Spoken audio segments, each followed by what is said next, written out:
ఈరోజు మనం ఈ ప్రెస్ మీట్ ముఖ్యంగా కండక్ట్ చేయడానికి మెయిన్ ఉద్దేశం ఏంటంటే, మనకు మెందకు తెలుసు కొన్ని ప్రాపర్టీ అఫెన్సెస్ మన టౌన్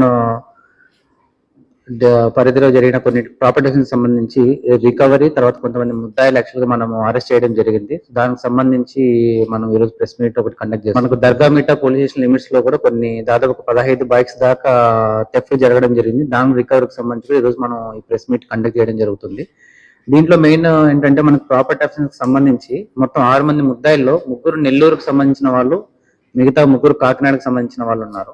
సో ఇది ఎలా జరిగిందంటే, ఈ ముద్దాయిలు ఎవరైతే ఉన్నారో అంతకు ముందు ప్రాపర్టీ అఫెన్స్ లో ఇన్వాల్వ్ అయ్యి వేరే వేరే కేసులు ఇన్వాల్వ్ అయిన వాళ్ళు జైల్లో పరిచయమై, సో వాళ్ళ ద్వారా ఈ నెల్లూరు అఫెండర్స్ ద్వారా కాకినాడకు సంబంధించిన వాళ్ళు ఇక్కడికి వచ్చి మన దగ్గర ఈ అఫెన్సెస్ చేయడం జరిగింది.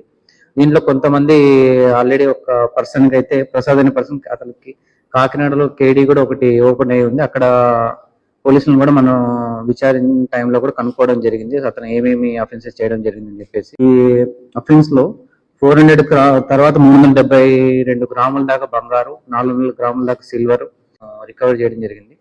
ఈ రికవరీలో మొత్తం 9 డిఫరెంట్ పోలీస్ స్టేషన్ లో జరిగిన ఏవైతే మనకు కేసెస్ ఉన్నాయో దానికి సంబంధించి మనము ముఖ్యంగా కాన్సన్ట్రేట్ చేస్తుంది ఎస్పెషల్లీ ప్రాపర్టీ అఫెన్సెస్ లో.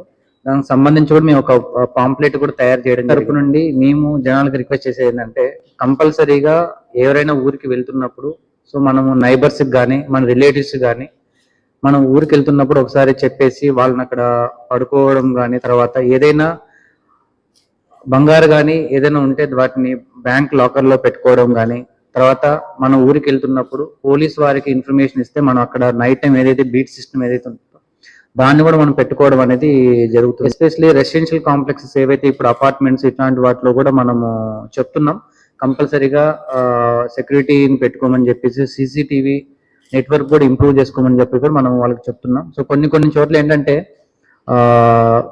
ఈవెన్ మనం ఇంత చెప్తున్నా కూడా కొన్ని గట్టి తాళం చెవులు కూడా మనం కొన్ని ప్రాపర్టీస్ జరిగిన తర్వాత మనం వెళ్తున్నప్పుడు కూడా తాళం చెవులు అయితే కూడా ఈవెన్ బీరువా కూడా తాళాలు మన బీరువా పక్కనే పెట్టుకోవడం ఇవన్నీ మనము చూస్తున్నాం. సో మెయిన్ నాకు మీడియా ద్వారా నేను చెప్పాల్సింది ఏంటంటే, జనాలు కూడా కొద్దిగా ఈ ప్రాపర్టీ అఫెన్సెస్ జరుపుకోకున్నట్టుగా వాళ్ళ సైడ్ నుంచి కూడా వాళ్ళు ఏవైతే రెస్పాన్సిబిలిటీ వాళ్ళు కూడా చేసుకుంటే, పోలీసు వాళ్ళు కూడా మా సైడ్ నుంచి ఏం రెస్పాన్సిబిలిటీ అవన్నీ కూడా మేము చేయడం జరుగుతుంది.